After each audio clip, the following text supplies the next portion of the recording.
كانوا قليلا من الليل ما يهجعون وبالأسحار هم يستغفرون كانوا قليلا من الليل ما يهجعون. پھر اس ایمان کو تقویت پہنچانے اور اللہ سے جڑنے کے لیے نماز ہے کہ نماز پہلی امتوں کو 2 نمازیں، ہمیں 5. پہلی امتوں کی مسجد کوئی نہیں، ہماری مسجد. پہلی امتوں کی اذان کوئی نہیں، ہمیں اذان ملی. اور اذان اتنا بڑا عمل بنا دیا میرے نبی نے کہ آپ نے فرمایا کہ اذان دینے والا قیامت کے دن سب سے اونچے مقام پر کھڑا ہوگا.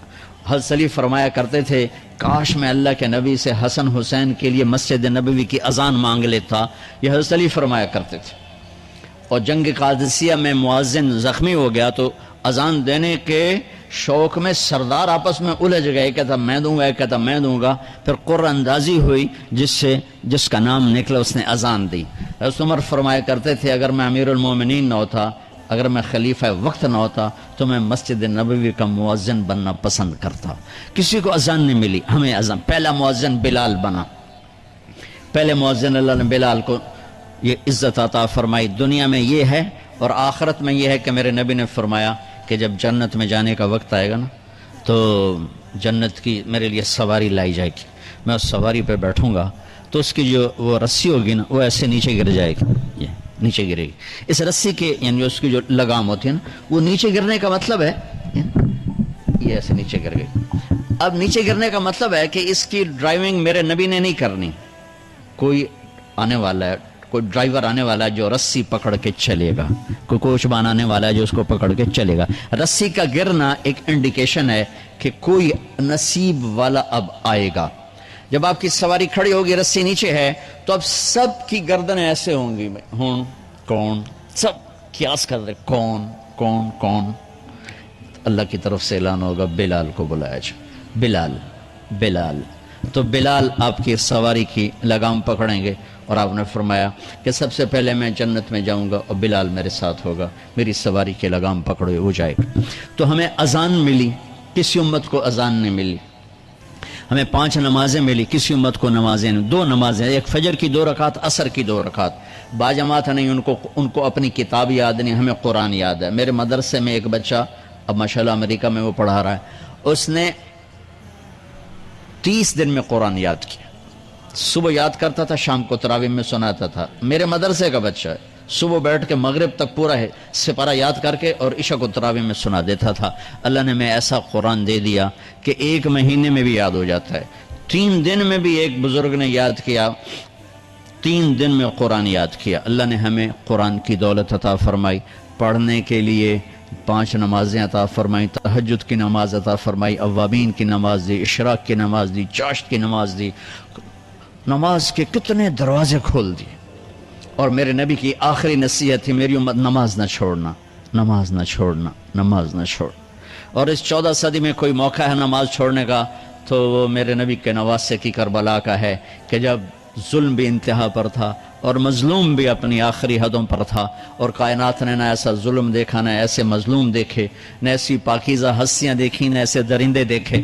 تو سورج ڈھلا، نماز کا وقت ہوا ہے تو آپ نے سبحان اللہ، آپ نے زہیر سے فرمایا کہ شمر سے کہو نماز پڑھنے دے. نماز پڑھنی ہے، امت کو پیغام دینا ہے کہ یہ کسی حال میں چھوڑنے کا کام نہیں ہے. تو انہوں نے آگے بڑھ کے شمر سے کہا نماز پڑھنے دو. انہوں نے کہا نہیں، نماز نہیں پڑھنے دیں گے، ہماری تلوار چلے گی. انہوں نے واپس آ کر کہا جی وہ کہہ رہے ہیں ہم جنگ نہیں روکیں گے، تلوار چلے گی.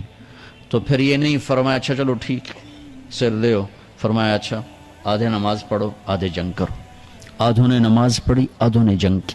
پھر انہوں نے جنگ کی اور پہلوں نے نماز پڑھی اور عصر سے پہلے سب کے سر کٹ کے نیزوں پہ چڑھ گئے. یہ وہ ہستیاں ہیں جن کو میرے نبی نے کہا میری آنکھوں کی ٹھنڈک حسن حسین، میرے جگر کے ٹکڑے، میرے جنت کے پھول.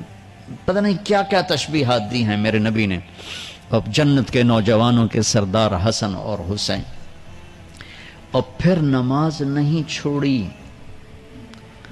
ان کو جنت کی بشارت و ماں کے دودھ پیتے مل گئی تھی، کربلا کی وجہ سے نہیں ملی سرداری ان کو، وہ تو ان کے سر کا صحرا ہے الگ، ان کو سرداری جنت کے ملی ماں کا دودھ پیتے ہوئے کہ جنت کے نوجوانوں کے سردار ہیں حسن اور حسین، نماز نہیں چھوڑی۔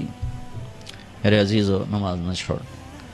اللہ کا شکر ہے، میں آپ بچوں کو دیکھ کے مجھے اپنا کالج کا دور یاد آ رہا ہے۔